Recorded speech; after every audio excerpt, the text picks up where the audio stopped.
ጨነቃ ጠበባት የዳዊት ከተማ የጌታ መወለድ ታምሮ ሲሰማ ወረደ መልአኩ ምስራች ሊያወራ የሕፃኑም ክብር በምድር አበራ። የምስጢር ግሩም ነው ከቶም አይነገር ማርያምም በልቧ ትጠብቀው ነበር።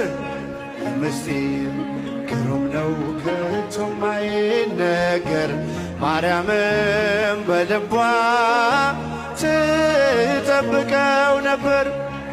ድንግል ፈጣሪዋን ወለደችው በመጠቅለያ ተቀለለችው። የለምና ስፍራ ለእንግዶች ማረፊያ ግርግም አስተኛችው በከብቶች ማደሪያ